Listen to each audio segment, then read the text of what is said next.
Hi there, and welcome to the I'll Try That podcast. This week we've got another special episode as we have got Lucio from WEST Brewery joining us all the way from Glasgow. And he's going to we've been very lucky to have been sent some of their new Kölsch Style lager down, which has been absolutely fantastic.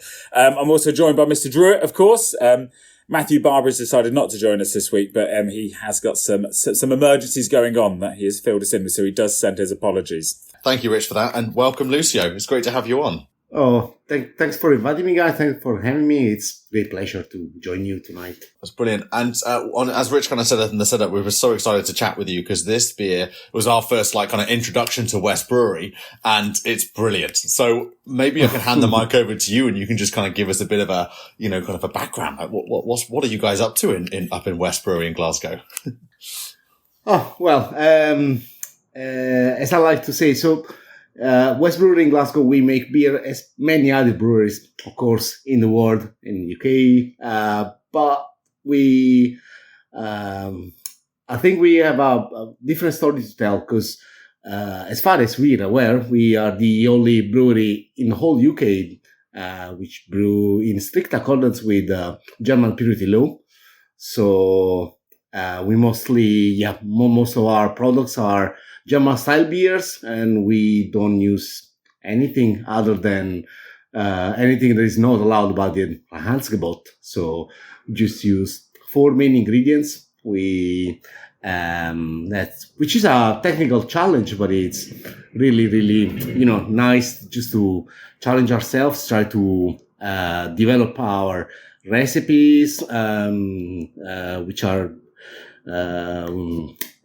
basically we always try to always develop new styles, and especially for example now in this specific case we're talking about this Kölsch style beer. So this is part of our limited editions range that we decided to develop for our 18th birthday, because this year 2024 is the 18th birthday of WEST Brewery, and so we had a meeting at the end of the year. At the beginning of the year, we thought what we could actually get, like something very special, and so one of the first choices was this Kölsch style. And again, sorry, it's called, I don't just call it Kölsch because it has to be called Kölsch style, because in order to be a Kölsch has to be brewed in Köln by a very limited number. Because a very limited number of breweries in Köln that they can name the beers Kölsch. And so this Kölsch style, yes, was our first approach ever to this specific style, and what we wanted to achieve, as usual, we always try to make beer which are drinkable. Drinkability is, of course, is the key for us. We don't brew fancy beers. We don't do anything like crazy or something that is just for marketing purposes. We always aim to make good, high quality beers that people might like or might not, depends on the style, of course. It's quite refreshing to hear a brewer talk about that they're not trying to do anything crazy and just to kind of put themselves out there. Because we drink on this podcast, we drink a hell of a lot of different kinds of beer, and we've had some, like, I think for reference, we've had cucumber infused beer, like crunchy toffee apple, chocolate milk dark stout, marshmallow infused, and it has a place, but it is just really refreshing to hear somebody go, we just want to brew good beer that people are just going to enjoy. We're not going to do anything crazy. We know we've got a good product. It's just very refreshing to hear that. Exactly. And so, in my previous brewing experience, I have brewed something, I would probably say a bit peculiar, something, not necessarily I was super happy to brew, but of course that was the company was asking. But And the reason why I'm really enjoying working for West Brewery is because we make beer as it should be. Again, we don't cheat. We don't add anything. We don't. We cannot use anything that is no preservatives, nothing like extracts or something fancy or whatever. So. If you're going to ask me, is it a technical challenge? Yes, it is. Yeah, that was going to be one of my, I wanted to really unpack that. And also thank you for all of that background. And Reinheitsgebot, I mean, wow, what a standard to set yourself that you then, and as you kind of alluded to there, like the technical standards that you've got to then adhere to based on that as well. So maybe you could, for us laymen who don't know anything about the real brewing process and what it takes to kind of work within that system, what are the things you're looking out for when you're working within the strict kind of guidance of the German purity laws? Well, basically, quality control is the key. Because we cannot add anything other than the main ingredients after. So the only way to ensure consistency is just quality control. Today I was actually having a tour with some people in the brewery, and I was trying to estimate the number of quality controls that every single batch of beers that we brew and then we release before it's released. How many quality control? And I could not remember, but it's something like pretty high. So like probably.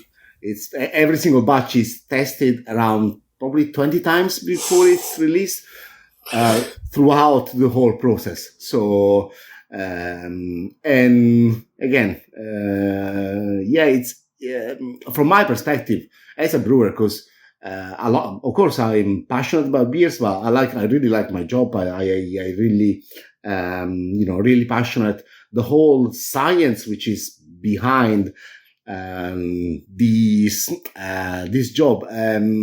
So this is the challenge I like the most, honestly, because it's not technically easy sometimes, but that's probably what I really enjoy the most, rather than just adding something like pineapple extract to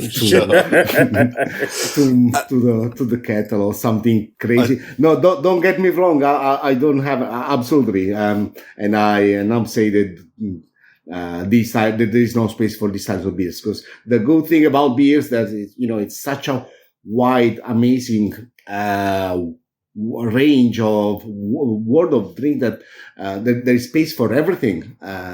Although I'm old-fashioned kind of drinker, this is the styles I really enjoy the most, and this is the style I am happy to brew.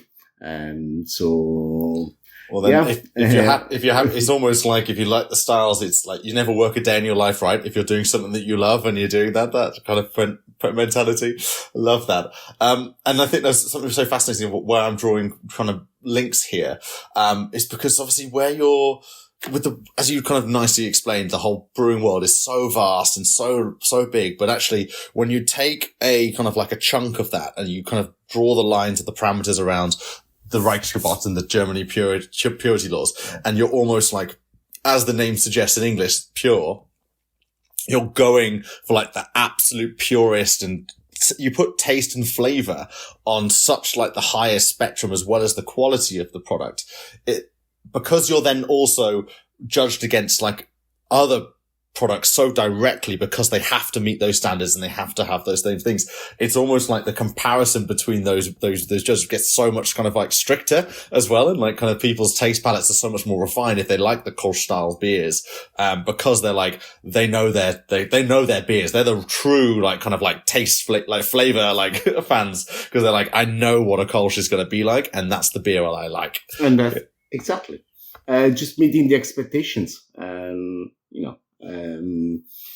so yeah, I know it might sound, a bit weird about the fact that there is a German, actual brewery, which is based in Glasgow. You will never expect that. I was quite surprised, if I'm honest, and that's why I was like, I needed to talk to you, because I was like, I'm so intrigued by this proposition. Yeah, no, I know it sounds, it sounds funny. It's something so random, but yeah, and the origins of the company are further recent there, because basically the company was founded by a German person who was not happy about the brewing scene in Glasgow. I'm not going to mention, of course, the brewing scene in Glasgow. Let's not name names, but we know who you're talking about. We all know what we're talking about. So yeah, of course, we don't really want to compete with these big guys. Of course, but we try to make our best to deliver a premium product, because and as long as people drink it and people like it, that's what it's fascinating about this job, Honestly, I can, just to build off that, liking it, this is fantastic. I can say that wholeheartedly. And as Rich kind of alluded to before, we try a whole, spectrum of beers, but Kölsch and Kölsch beers are one of my favorites, because I love a really pure, lager kind of in the broad sense.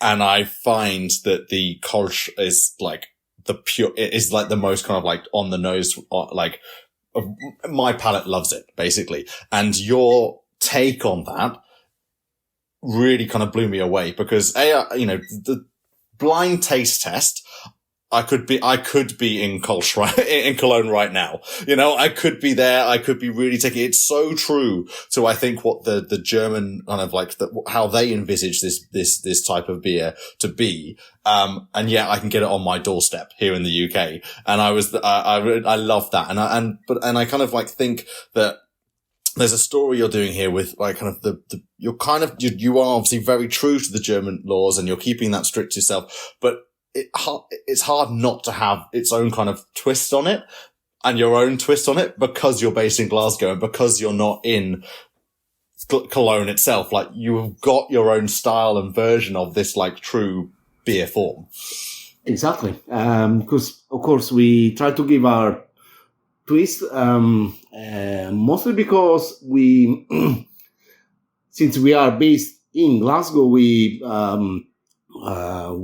always, apart from the fact, so we source local raw materials. So of course most of our malts are UK malts, Scottish malts mostly. Some of our hops, they're grown in Germany. Of course we have to brew with noble hops. But there is a Glaswegian twist to our beers, because of course we are very proud of the fact that we brew in Glasgow.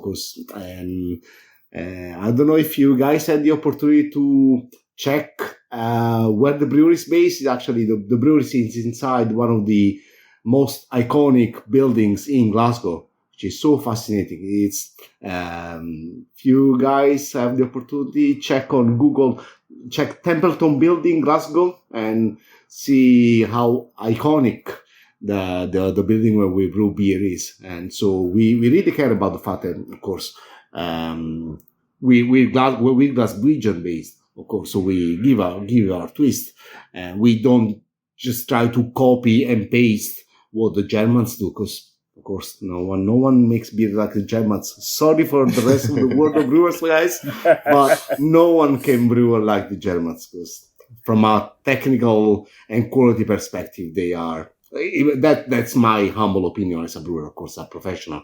I think that's top level of brewing in the world. Absolutely. No comparison. Sorry for the rest of the guys, but yeah. and there's a reason why they're the best, because of the Reinheitsgebot. Because of course they had to develop a very top level of, technical and engineering, and so opinions, of course, it's questionable opinion, but this is mine. So yeah, I'm glad that you guys are enjoying the Kölsch, but I don't want to sound pedantic. It's just from a style perspective. So the Kölsch is technically, it's an ale which is brewed to a lager temperature. So this is the trick. So because the very funny part about this specific style is that it has a sort of hybrid style, because it has a lot of characteristics of a lager, but it's technically an ale. I never knew that. Oh, okay, no. Yeah. So every day's a school day. I love that. It's great. I just read it before the podcast, so I could sound. You sounded so clued up, as you should be. And, that was brilliant. Yeah. Sorry, Richard. Sorry. I was just saying, you mentioned your tap room, and it was something I was going to ask you about, because I was looking at the building itself, when your beer hall and stuff like that, and it's fantastic. It's right up my street, because it feels quite industrial, the actual building itself and the setting, which is one of my favourite kind of I can't get the word, not archaeological.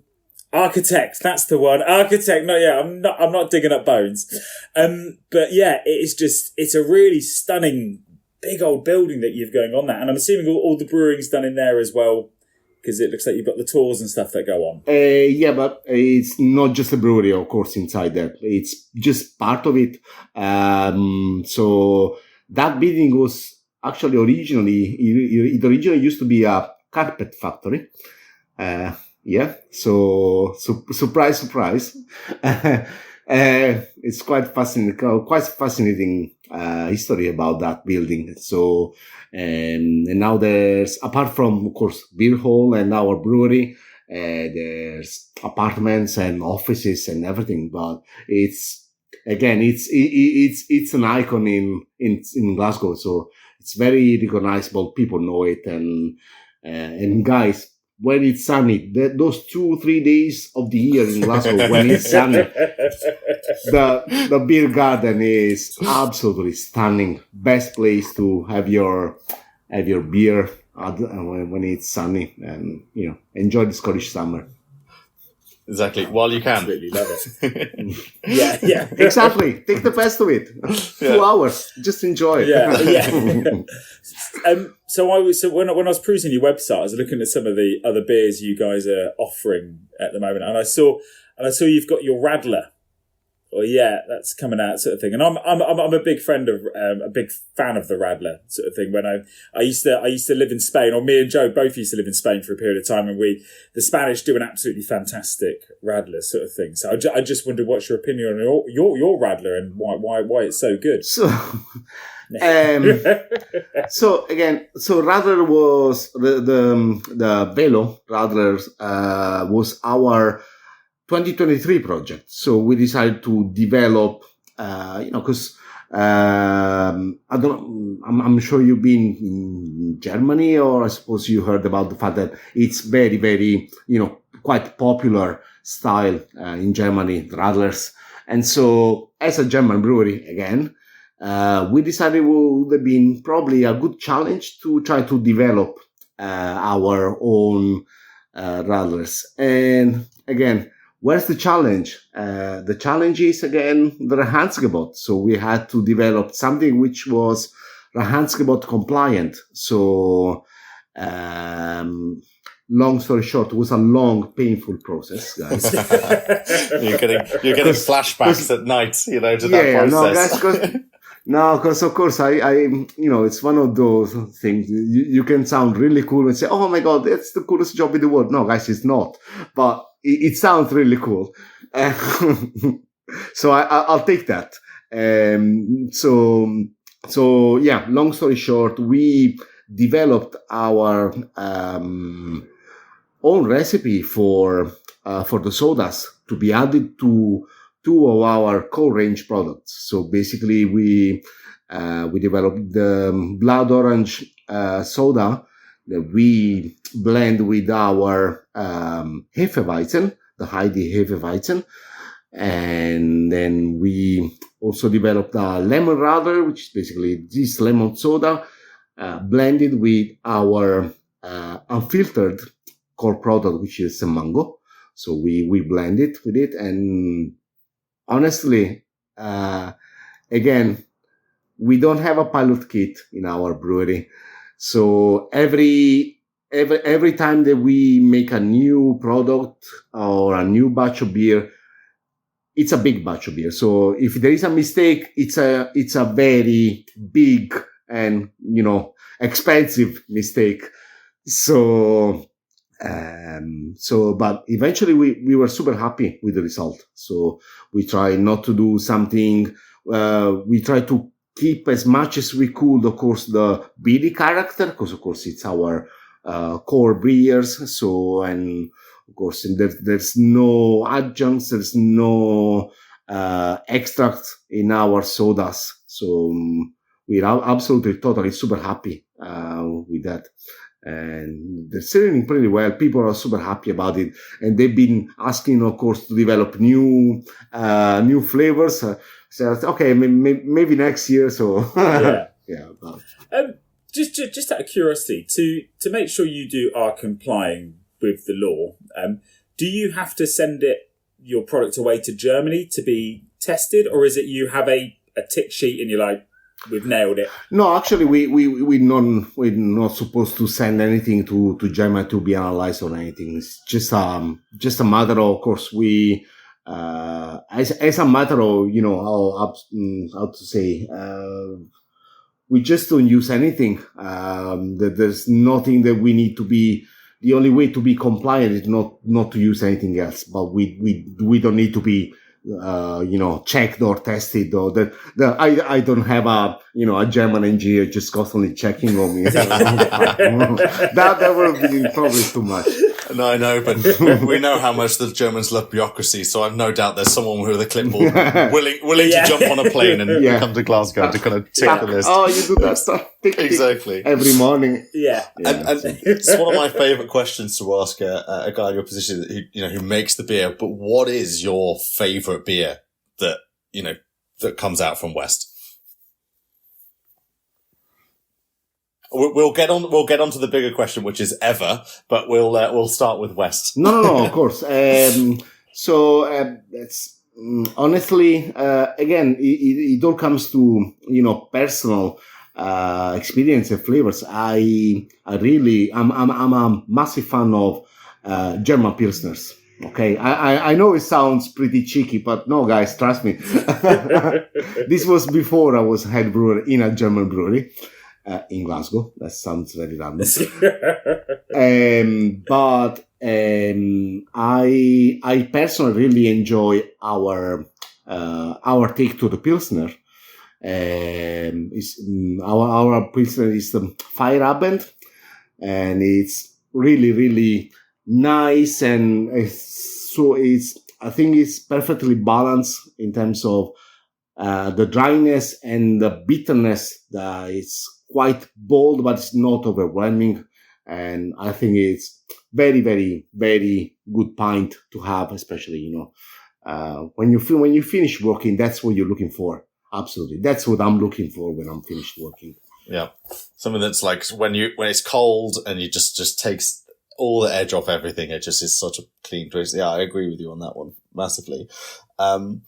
And then we'll get on to kind of some of the other questions, but I was really quite intrigued because obviously I love, by the way, Glaswegian heart, German head, right? So you are clearly obviously very clued in with what's happening in the German beer scene as a whole, right? So what are you seeing in Germany, like in the beer scene there? What are you kind of like the main things like that? It's like types of beer that are getting more popular? Is there like kind of a take on a beer that's like obviously with the Reinheitsgebot, it's kind of limiting things, but what's happening in the German brewery scene? Well, I mean,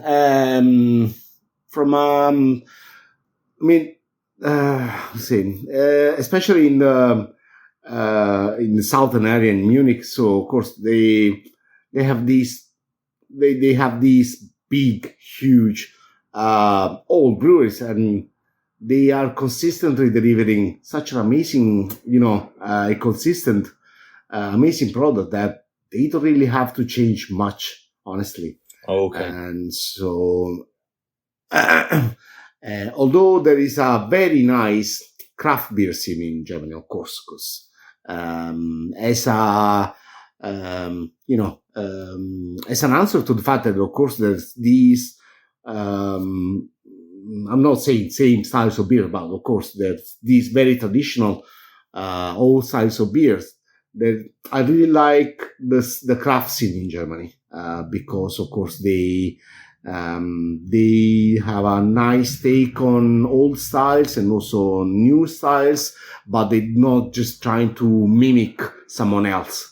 So they have their take, and of course, from a technical approach, they are absolutely top class.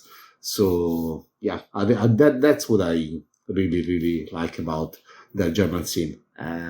But yeah, so it must be like barrier to entry as a new brewer in Germany, and must be actually harder than other countries because, as you said, because there's, as you said, the quality of the beer is everything, and that's what the German consumer wants, right? And then that's why you've got these such big breweries that are so established for so long, because they want what they like. Whereas I think where we've seen an injection of craft and a real explosion of craft beer in lots of other countries like the UK and Sweden and the US, of course, is because we weren't happy with the bigger breweries and what was on offer. And we wanted someone else to come in and almost provide that level of, craft, right? Care, attention into the beer and variety on it as well. No, I totally agree with that. But I don't know. Let's make an example. Okay. So in Germany, if you go to supermarkets, for €1, you can buy a bottle of Augustiner. And that says a lot. So, of course, since they are very, very well established and they make such huge volumes, they can also keep, quality high, and also the price is very low. Of course. The price is very low. And so that, from a customer perspective, it's really, really important. And so I'm personally a fan of Augustiner. That's why I mentioned. So it's a great beer. It's a great beer. Oh no, guys! I think you were mentioning favorite beers, and I think the Augustiner in my book is my top 3 beers I ever tasted. It's unbelievable, but dangerous. especially really for €1 a bottle or a can, it's very dangerous. Exactly. Really dangerous. 7%, super drinkable. That's a very beer. So yeah. So no, it was more of a question. Is like Joe? I've asked every brewery so far we've had on there who've come to talk to us. Is I do a bit of home brewing myself. And I just need your views on, I created my own spicy beer. Just want your views on spicy beer within the market, really. And is there a place for it? Because I might have made it a bit too spicy. Some people may say, I just your views as a brewer, your views on a spicy beer, really. And I'd also add to that another question of do you think spicy beers could pass the Reinheitsgebot, standards?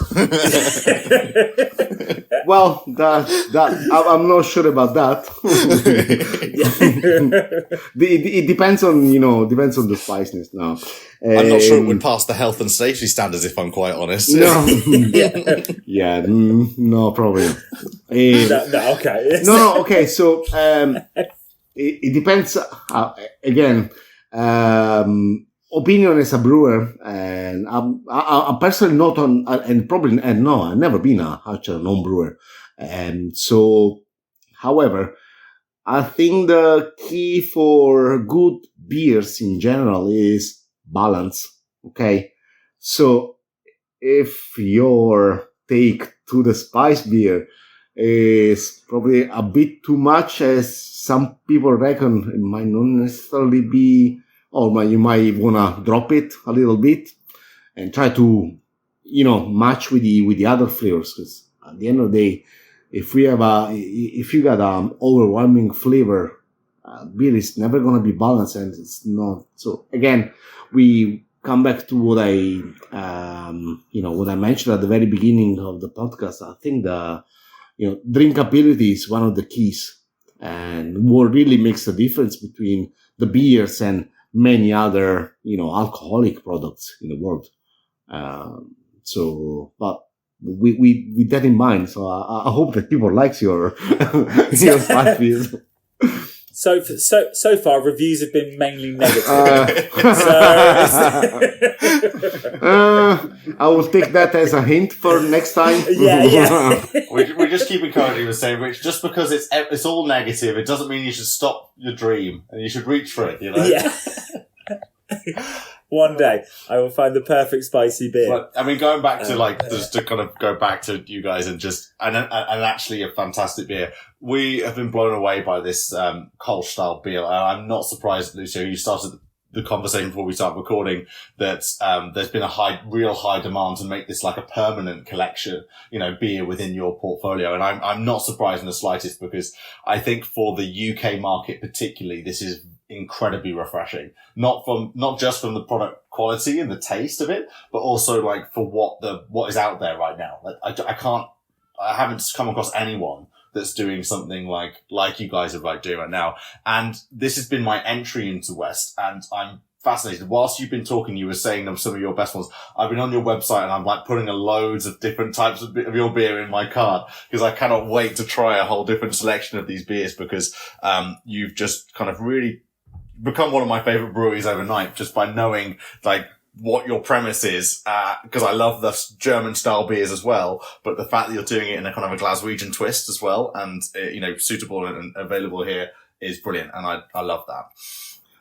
Oh, thank you. This is the best feedback you can get from customers and people, or even people trying it randomly. I'll say, oh, by the way, I tried your Kölsch. It's amazing. Oh, thank you guys. And of course, we have a lot of regular customers again at West Brewery, and a lot of people. I was personally not expecting so much of a success for this style of beer, because we never brewed it before, so we didn't know what to expect. So this was a 2,000 liters experiment. I know it sounds weird, but this is basically how we ended up, and it's really it's really rewarding having this feedback from regular customers. Say, oh, by the way, you know what? You should make it as a core product, this beer. Just forget about the rest. Just make it a core product. And this was just supposed to be a very limited edition. And I'll be honest, we're going to have this conversation at some point, of course, to either release it again or either make it a core product again. That's going to be probably in a couple of months discussion, because now we basically just moving forward for the next releases. And guys, tomorrow we're gonna make another big experiment. So that's gonna be the brew for the next release, which is for the summer release. And let's see, we're gonna have a take on Berliner Weiss style. Let's see how it goes. Lovely. And also, a very high bar with a Berliner Weiss, because everyone's going to go, oh, I've had a Berliner Weiss, because they're so available, right? So, I'm looking forward to trying to get my hands on some of those. That sounds fantastic. And, don't know what to expect. I think it's a nice challenge, and it is one of those styles that people either love or hate. Especially the take on sourness. So, see how it goes. Wish me luck. So I'm brewing tomorrow morning. We wish you all the best. Excellent. I feel like wishing you is not going to do anything, because you've got the recipe, you've got the talent, you've got the technical. It's all working over in West Brewery right now. No, but what what really, it's not, sometimes it's not just about the talent, and of course, it's, what people sometimes don't really understand about our job is there's so much research about behind it. Of course, because, you cannot just make a batch that it's terrible, because you're gonna just literally dump money down the drain. And we are small businesses. We cannot really afford to just dump beer down the drain. So every single batch we make, there is so much research and work about it behind. Sorry, so which is basically the key of the beer we make at the end of the day. So before making this Berliner, before making the Kölsch also, there was a lot of research behind. It's not just, checking on Google, Kölsch recipe and making it the day after now. So, but again, it's fascinating part of the job as well. I like the science part of it. I really like, and something which I really enjoy about the brewing world is the fact that we're a small world. Everybody basically knows each other in the UK as brewers. And there is so much connection with the others. So it's really nice to go to conventions and events because everybody's just, talking openly about their beers, their recipe, and they make collaborations. So if I have a doubt, I can easily just call one of my colleagues, one of my friends, or someone will be happy to help. And so am I. I'm really open to, there's a lot of people maybe, sending emails and say, oh, can you help? Oh, yes, of course. And this is an amazing part of the brewing world. Absolutely. Which I really love. I think that like connectivity that you've just described there is as a consumer, we're seeing that because of the amount of like collaborations that happen and like the fact that as you said, it's a small world, people know each other and stuff. And is that something that you guys will do as well or have been doing, is like collaborating with other breweries and bringing out beers together? Not yet. But we are in the process of doing it. So, I don't know historically why, if there's a reason why we haven't had any collaborations yet, but, we had this discussion, beforehand in the year. So we are really talking about it. We would also like to, organize something, to a gathering maybe in our beer hall with other, so ideally to celebrate our, the birthday with other brewers, with other breweries. So, but yeah, so just to answer very shortly, no, we haven't had any collaboration yet, but it is, we're working on it. Absolutely. We are working on it. It makes no sense. I mean, because clearly the partner that you're going to choose has to be selected very carefully because they need to bring the same quality and purity that you need to do as well. Exactly. And add to that. So, yeah. Because unfortunately we cannot compromise anything. So anything that we make even in our collaboration has to, has to be Reinheitsgebot compliant 100%. That's our ethos, absolutely, and we're never gonna compromise. So, I love this, Lucio. I've really enjoyed this conversation. Really enjoyed the beer, as I've said outly spoken. I'm really excited to see the next stuff as well coming from and everything else that you're going to be doing at West. So, thank you very much for joining us. Thank you. No, thanks, guys. It was a real pleasure having this conversation, and hope you enjoy the beer tonight. And I'll try to get you some more. So I would love that. We can have another conversation. We'll never know. And for all our listeners, please go to West brewery's website and go and pick some beers up yourself. There's some great deals happening right now on the website for the Velo that Lucio's talked about.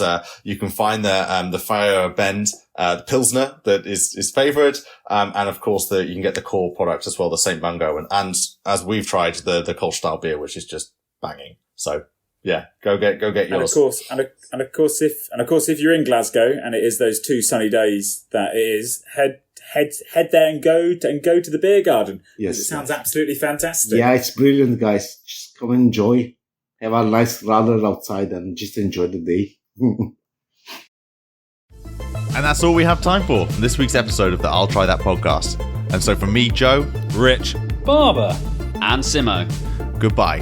Don't forget to follow us on Instagram, Twitter, I'll try that podcast.com, and watch us on YouTube.